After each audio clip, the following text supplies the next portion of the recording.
And our mission today for this Album Quest deep dive is to really zoom in on one specific moment, a moment that apparently delivered the biggest shock of the whole quest so far. Round 2, Group 14. Group 14. And the author called this one, what was it? Probably the strongest group we've had so far. The albums involved were just huge. Oh, absolutely. A four-way contest between massive sellers and critically loved records. Okay. You had Unorthodox Jukebox by Bruno Mars. Okay, big hitter. Then the absolute commercial giant Brothers in Arms by Dire Straits. A classic. Untouchable, you'd think. Then Under Rug Swept by Alanis Morissette. Right, respected songwriter. And the Dark Horse, maybe? Yeah. Have a Nice Day by Roxette. Roxette, okay, interesting mix. So you've got this, like, multi-platinum, genre-defining album squaring off against super polished, modern pop, really gritty personal stuff, and this layered electropop rock. Exactly. The drama wasn't if an album was good. They were all good. The question was, what subtle things, what specific qualities let one sneak past the others after, weeks of intense comparison? And specifically, how Dire Straits, the presumed winner, ended up getting dethroned. That's what we need to figure out. That's the core mystery of Group 14. Okay, let's unpack this then and see how these four giants actually matched up in this critical stage of the album quest. Right, so before we jump into the actual rankings and the drama, it's worth remembering the format. This is round 2. Important context, yeah. Which means every single album here has already won a battle. They've survived round 1. They've proven they have some staying power, some quality, just to get this far. So they're all champions already, in a way. They've cleared that first hurdle. Understanding how they got here kind of sets the baseline, right? Precisely. Let's maybe start with Roxette's path, seeing as they were the big surprise. How did Have a Nice Day make it to round 2? Okay, how did they qualify? They finished second place in Group 50. Group 50. And who else was in that group? Does second place tell us much? Oh, it tells us a lot. To get that second spot, they beat Iron Maiden's Somewhere in Time. Wow, okay. Heavy rock. And they also beat Unison by Celine Dion. Mainstream pop powerhouse. So, yeah, that's not an easy group to advance from at all. Not at all. And this is where the author's notes get really interesting. Looking at the whole album quest history, Roxette albums, they're kind of serial giant slayers.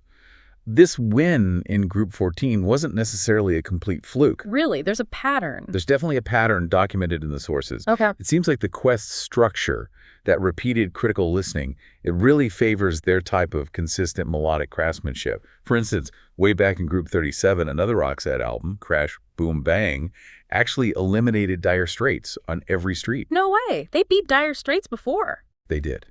Which, as you said, is a huge early sign, right? If they can take down one Dire Straits album, they obviously have that longevity factor, this kind of tournament rewards. Absolutely. And it wasn't just Dire Straits. No, the pattern cuts across different genres. If you dig into the notes, their albums just keep doing well.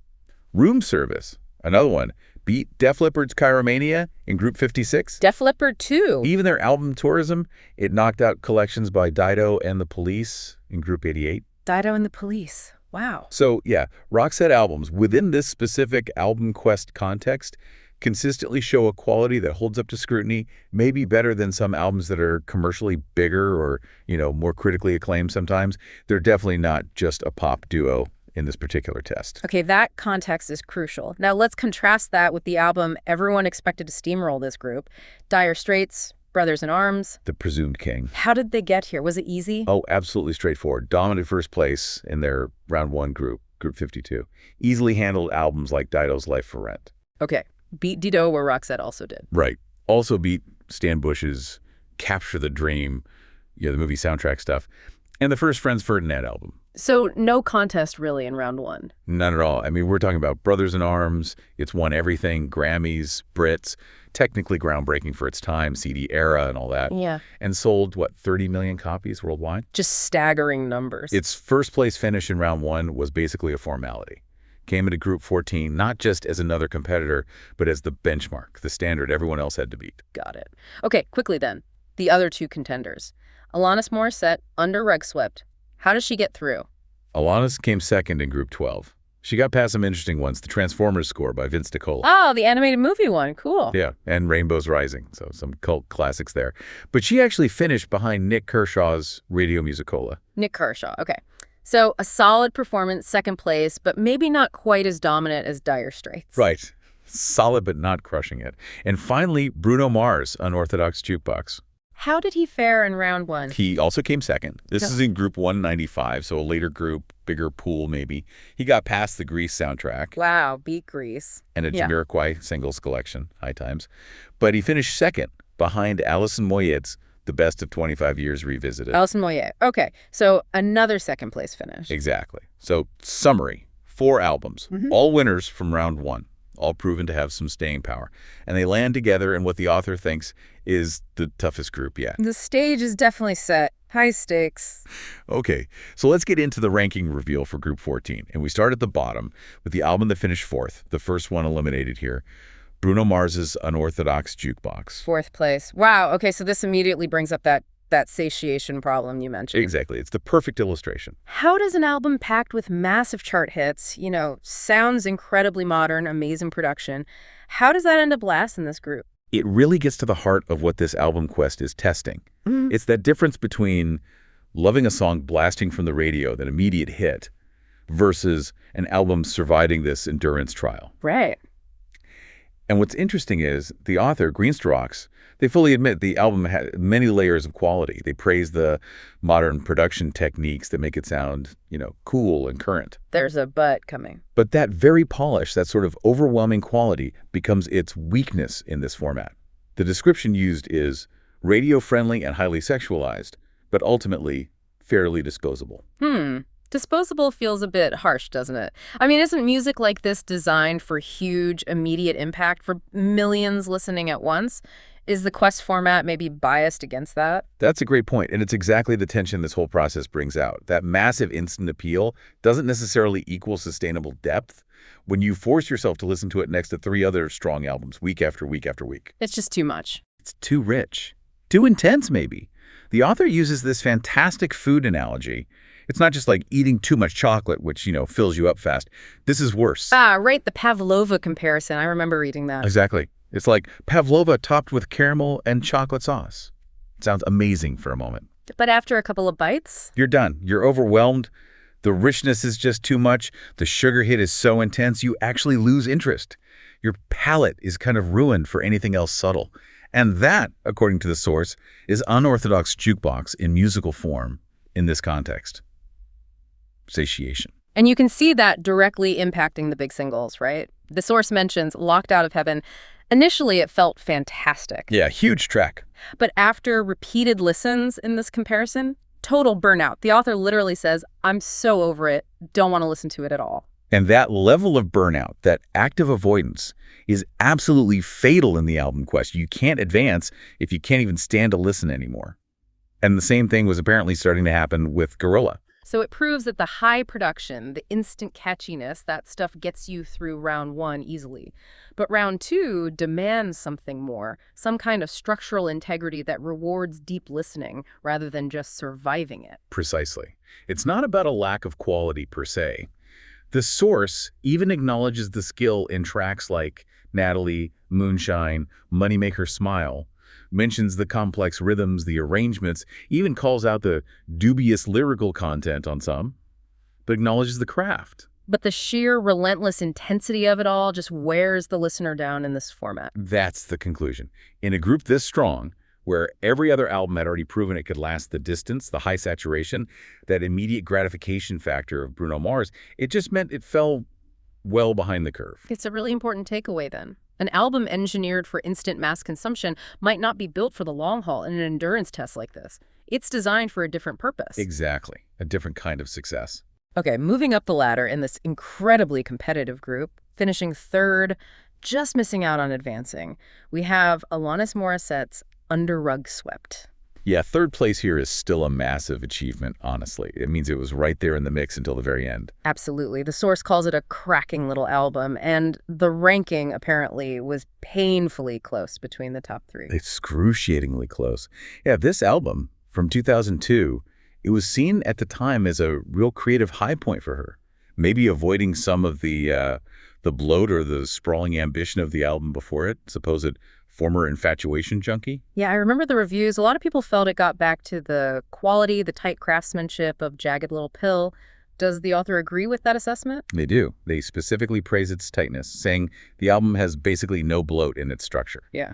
which is a huge plus in this kind of listening marathon. So what made it work so well, even if it just missed out lyrically? Musically? Both, really. Lyrically, it stands in stark contrast to, say, Roxette's more romantic focus. Alanis here is offering more gritty autobiographical stories. Right, that very personal, raw style she's known for. Exactly. It grounds the album, makes it relatable, gives you something to connect with beyond just the sound. Are there specific tracks the source highlights for that? Yeah, Precious Illusions and 21 Things I Want in a Lover are called out as par excellence. 21 Things. I love the detail in the notes where the author admits, ticking off at least half the items on that list in the song. Yeah. It shows how well that direct personal storytelling still lands, doesn't it? Even years later. Totally. And musically, what's the feel? Musically, it's interesting. The album's got strong folk and grunge influences running all the way through it. Okay, so that textured sound. Yeah, it's not just straight rock or pop. It's got this blend, this emotional weight to it. Is there an example of that blend? The source gives a great description of the track Flinch. It calls it a folk song masquerading as a grunge song, masquerading as a ballad. Wow. Folk, grunge, ballad all in one. That sounds complex. It shows the sophistication, right? The acoustic core, the rougher grunge edges, but with that slow, emotional ballad structure underneath. Yeah. That kind of layering really helps an album hold up to repeat listens. And it wasn't all angst and grunge, right? Weren't there ballads too? Oh, yeah. And good ones. The album gets praised for its pleasing, heartstring-pulling, piano-driven ballads. Tracks like You Owe Me Nothing in Return and That Particular Time. They apparently provide that emotional release without getting, overly sentimental. Okay, so it sounds fantastic. Tightly written, lyrically deep, structurally sound, varied. Why third place then? Why didn't it advance? What was the flaw? This is where it gets really tough because the top three were apparently neck and neck. So tiny, almost microscopic imperfections suddenly become deciding factors under this intense comparison. Okay, what were they for Alanis? According to the source, only two minor things. First, her vocals. While mostly described as gorgeous, they apparently can be shrill at times. And in an endurance test, those shrill moments might really stand out, maybe pull you out of the listening experience. Exactly. It becomes a little jarring, maybe a moment where you subconsciously want to break, which the format doesn't really allow for. Okay, that makes sense. And the second thing? The final track, Utopia. It's described as being a bit cumbia. Cumbia, meaning? A bit too, maybe, broadly optimistic or sentimental. Slightly out of step with the raw introspection of the rest of the album. Just a slight dip at the very end. So tiny things, a few moments of vocal strain, one track feeling a bit off-tone. That seems to be it. The source stresses, truthfully, there's barely anything between the top three albums here. Alanis made it this far because of her incredible craft and depth, but in this specific high-stakes comparison, she was edged out by those couple of minor imperfections. Heartbreaking, really. Absolutely brutal. Okay, now we're at the absolute core of the Group 14 drama, the top two, the monumental clash. Let's talk Dire Straits, Brothers in Arms, finishing second, which honestly still feels shocking. It is shocking when you consider the album's stature. Reading the author's notes on this one, the level of admiration is off the charts. They really emphasize Dire Straits didn't just make records, they built audio experiences. Audio experiences, I like that. And Brothers in Arms is seen as the absolute pinnacle of that approach. It wasn't just a collection of songs, it was a landmark technical production, defining the sound of the early CD era for many. So given that status, the 30 million sales, the awards, the universal acclaim, the fact it only came second is the single biggest piece of data we get from this whole group analysis, isn't it? It really is. It forces the question. Yeah. How? How does this album not win? Was it paradoxically too perfect, too familiar? That's a fascinating possibility, right? Did its own iconic status work against it in this format? That seems to be the question that plagued the author during the final ranking. I mean, obviously, the album has Money for Nothing, huge hit, Sting's backing vocal, that unforgettable lyric. Money for nothing and your chicks for free. Yeah, pretty iconic. But look at the structure of that track, why it's an audio experience. It's long, right? Over 8 minutes. 8 minutes for a lead single. Unthinkable today, mostly. But here, the source argues, it's totally earned. Knopfler's guitar riff, it's described as just supreme. So good that he has to milk it for all it's worth. The length isn't padding, it's immersion. It's letting that incredible riff breathe and develop. Sonic justification. And his guitar playing is central to the whole album, isn't it? Oh, completely. Yeah. His sound dominates and drives just about every track. It's a masterclass, really. Tone, texture, but also restraint. It's not flashy shredding. And that restraint, that tastefulness, is probably why it still sounds so good today. It's grounded in something deeper. Exactly. The source points out it's heavily grounded in blues and jazz. That gives it this mature foundation, this depth, that stops it from sounding dated like a lot of, synth-heavy stuff from the mid-'80s can. He has that ability, doesn't he, to make even really atmospheric guitar lines feel catchy, like they have a hook. That's perfectly put, making the most atmospheric guitar piece sound like it has a pop hook. The title track, Brothers in Arms, is the prime example. It's moody, it's spacious, but it's instantly memorable and moving. But it's not all guitar dominance, is it? Isn't there one track where something else takes the lead? Yes. And the source highlights this as really important structurally. Your latest trick. Ah, the saxophone track. Exactly. The saxophone really takes over there. Source argues it's maybe the true centerpiece of the album, even more than the big singles. Why? Because it offers contrast. Precisely. It gives your ears a break from Knopfler's guitar texture, provides this beautiful, melancholic, brassy alternative, a vital palate cleanser in the middle of the audio experience. And the other tracks hold up too, the deeper cuts. Absolutely. The notes say, Right Across the River still mesmerizes, even now, and Walk of Life still works as a radio-friendly single, despite maybe being simpler than other tracks. So, on paper. On paper, it's unbeatable. Structurally perfect, technically flawless, commercially off the charts. And the author admits it. On the initial listens, this 30 million selling behemoth was the de facto victor. No doubt in their mind it was going through, probably in first place. So what happened? How did it slip to second? This is where that core idea of the album quest seems to hit hardest. Familiarity. When you put a perfect, iconic album, one you know inside out, every note, every beat already etched into your brain up against an album that still offers layers of novelty and consistent quality. The iconic one starts to feel less engaging because there are no surprises left. That seems to be the implication. The perfection is expected. It's already priced in, so to speak. The source doesn't say it explicitly, but it strongly suggests that while Brothers in Arms might be the technically superior, the more iconic audio experience overall. Yeah. The sheer weight of its own history, its ubiquity, might have subtly worked against it when judged purely on comparative engagement over weeks and weeks of intense listening. It simply offered less new ground to explore compared to the eventual winner. Its perfection became predictable. Wow. Defeated by its own greatness in a way. Which brings us finally to the winner, the unexpected champion of Group 14, the dark horse that somehow outlasted the Titan. Roxette's Have a Nice Day, number 1. Advancing to round 3. It is genuinely a stunning result when you lay it all out. This album, released back in 1997. So it's not exactly new either, getting on for 30 years old itself. Right. But somehow it demonstrated the greatest staying power, the most enduring appeal within this incredibly tough group. The author notes they ranked it highly when it first came out, and crucially, the repeated listening for this quest only strengthened that opinion. It grew better with scrutiny. Okay, so what was it specifically, musically, lyrically? What allowed it to edge past Brothers in Arms and Alanis? Musically, the style is described as polished, punchy, electro-pop rock. It's got energy, it sounds well-produced, but somehow it avoids that satiation trap that caught Bruno Mars. What's the difference? Maybe it's a bit less relentless. Tracks like 727 are given as examples: clean, driving, hooky, but maybe with more space, more dynamic variation than the Bruno Mars tracks. And crucially, the quality extends across the board. It's not just the fast songs. The ballads work too? Yeah, the source says there's slow and mid-tempo ballads on this album. Maybe unlike some earlier hits, each hit their mark too. That creates a really balanced, consistently engaging listen from start to finish.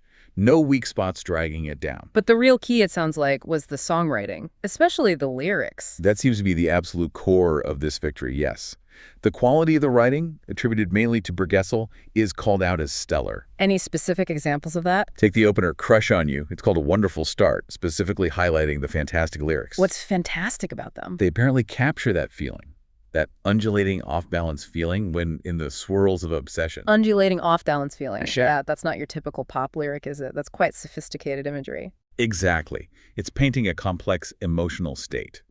And this leads to the author's real appreciation for Gessel's skill. especially considering English isn't his first language. Right, he's Swedish. Yet he's crafting these intricate, evocative lyrics in English.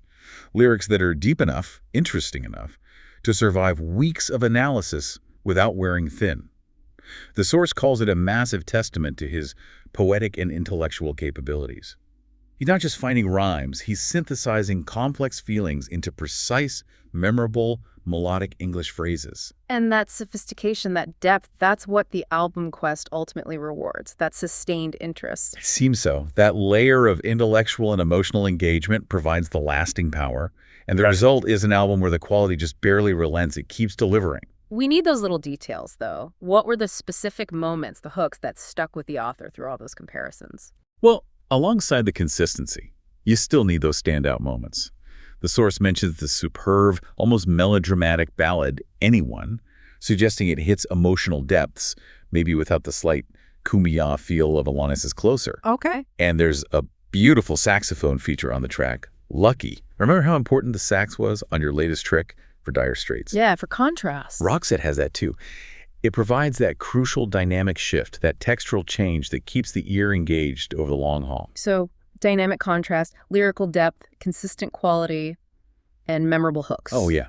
The final sort of nail in the coffin for the competition might have been a hook like the one in Salvation. The source quotes it, "You crashed by the gate, captured my fate." Ooh, dramatic. Followed immediately by this little heartfelt piano riff. That combination, the slightly fatalistic, very memorable lyric, paired with a perfectly timed, simple melodic motif. That's the kind of thing that sticks with you, stays rewarding, doesn't get annoying on the 20th listen. It sounds like the decision was incredibly close, though. The author really struggled. For weeks, apparently. The notes describe the top three Dire Straits, Alanis and Roxette, as constantly jostling for position. Each one temporarily held the #1 spot in the author's mind during that final, intense round of comparative listening. It shows how subjective, but also how rigorous the process was. Yeah. Just razor-thin margin. Absolutely. But the final verdict, after all that grueling comparison, was clear. Have a Nice Day sneaks first, with Brothers in Arms just sneaking second. Wow. And that's the big takeaway for you, the listener, from this group. Sometimes consistently crafted, sophisticated electro-pop rock anchored by genuinely poetic, layered lyrics can actually provide a more lasting and ultimately superior audio experience in an endurance test like this, compared even to the undeniable scale, technical perfection, and iconic status of a 30 million selling giant. Consistency and depth over sheer impact and familiarity. Right. So that brings us to the final verdict for round 2, Group 14. It absolutely confirms its reputation as probably the toughest, most competitive group encountered so far in this album quest. The mental gymnastics required just to rank those top 3. Wow. It really shows how challenging and how revealing this whole process can be. So the final results confirming the outcome of this epic battle. Number 4, eliminated. Unorthodox Jukebox by Bruno Mars. Number 3, heartbreakingly close, but eliminated. Under Rug Swept by Alanis Morissette. Number 2, The Titan, survives but doesn't conquer, advancing. Brothers in Arms by Dire Straits. And number 1, the surprise victor, advancing to round 3. Have a Nice Day by Roxette.